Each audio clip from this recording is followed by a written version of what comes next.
Podcast Network. This is the Lifestyle Live Podcast. Faces you know and a team you can trust. Stories that form your heart. Lifestyle Live. Lifestyle Live. Welcoming the new year brings a chance to weave some positive vibes into your family's routine. On this Lifestyle Live podcast episode, Dr. Harvey Karp, author of The Happiest Baby on the Block and the creator of SNOO, shares some down-to-earth suggestions for family bonding, better sleep, and ways to boost your natural mood. This is the Lifestyle Live podcast on the All Indiana Podcast Network. Lifestyle Live.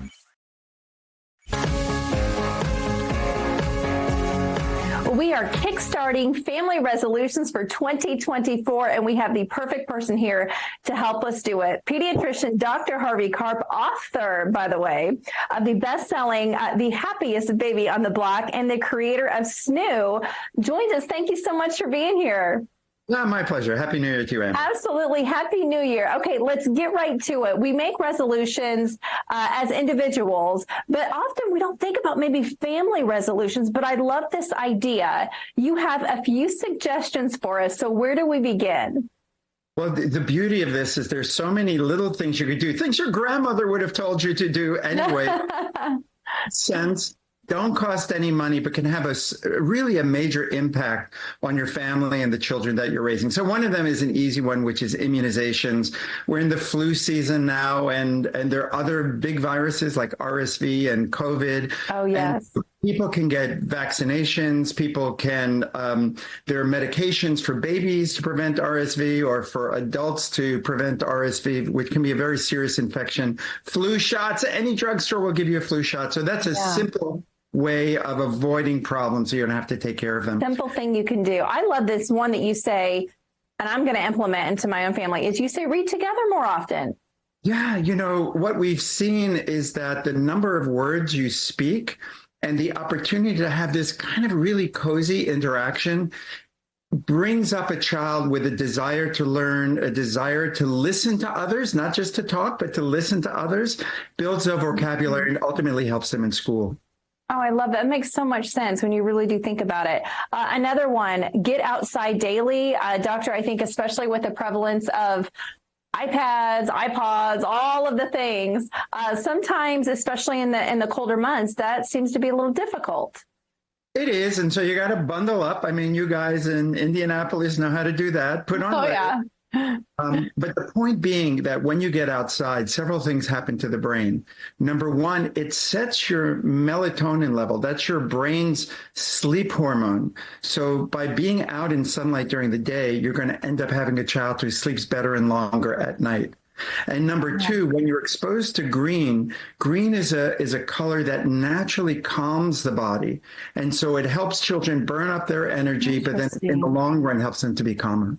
Okay. You also say on that note, prioritize rest. Yeah. So sleep, we know, is so important, and none of us get enough sleep. Yeah, no, especially with the baby.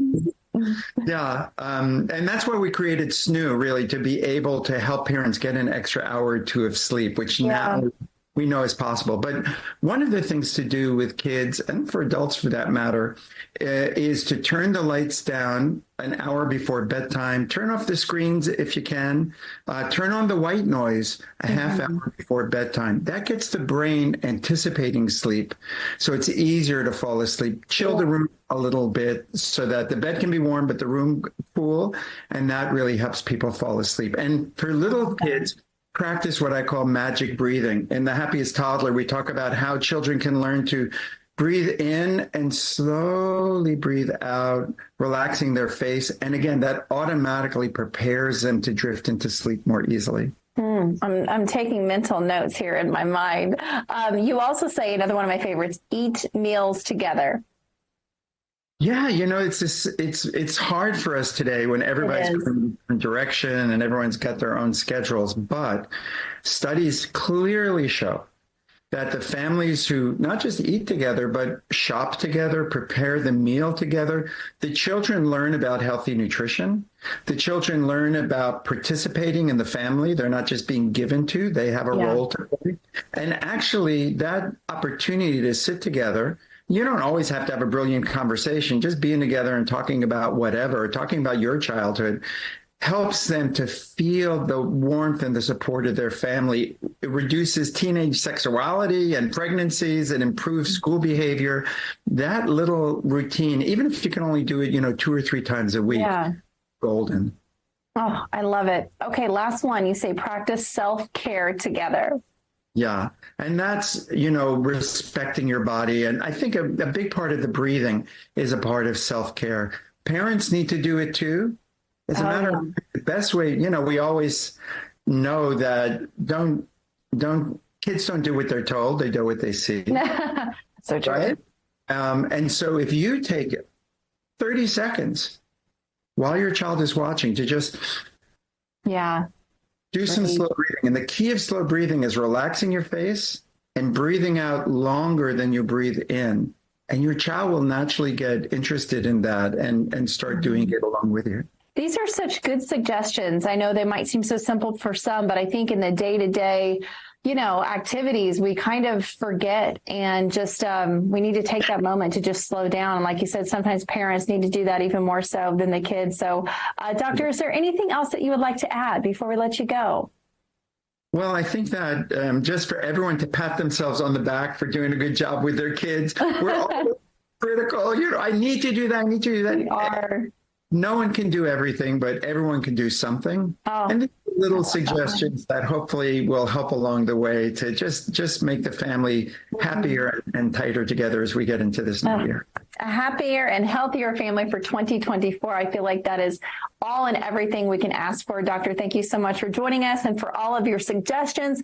We appreciate it. Happy New Year to you. Thank you, Amber. Happy New Year to you and everybody out there. Thank you so much. Lifestyle Live. Lifestyle Live.